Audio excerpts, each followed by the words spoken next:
huge news in the Falcons world this week as Dan Quinn and Thomas Dimitroff were relieved of their duties following the team's 0-5 start. And then earlier this week, the team announced Raheem Morris would be its interim head coach for the remaining 11 games of the season. This is a guy who's spent the last 6 years with this team, most recently the defensive coordinator this season. And while I know some fans are going to lament that this is just more of the same, it actually makes a lot of sense, at least to me, since Morris has worked on both sides of the ball now with the Falcons, which is a really rare resume line to have for an NFL coach, Harry.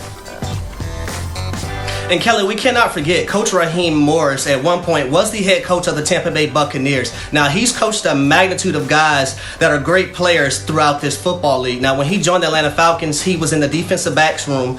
Then he was asked to move to the wide receiver room. Now, when you look at a football team, the most difficult groups to coach on a football team are the defensive backs and the wide receivers. But Coach Raheem Morris made it work. Now you fast forward to 2019, in the middle of the season, they asked Coach Morris to leave the offensive side and go back to the defensive side. Now that's unheard of. Now that speaks volume because there's not much diversity throughout the NFL when it comes to a coaching staff for guys to be able to do that. One of the reasons why Arthur Blank chose Coach Raheem Morris and this organization decided to go with Coach Raheem Morris is that these players on this team respect him 100%. When you have the respect of the players, they feel like you have a chance to win games going further in the season.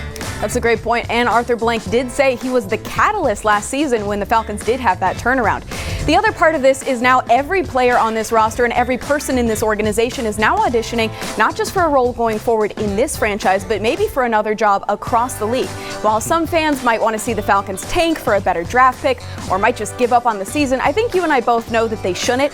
What is it like being on a team that has just fired its coach midseason? And talk about how you kind of stay motivated in that situation, Harry.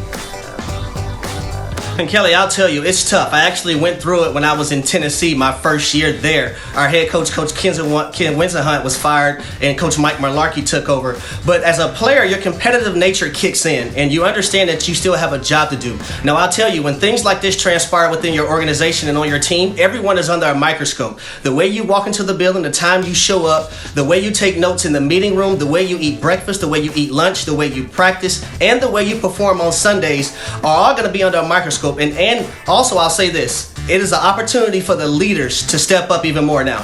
They got 11 more games to put something on film that they're going to be proud of.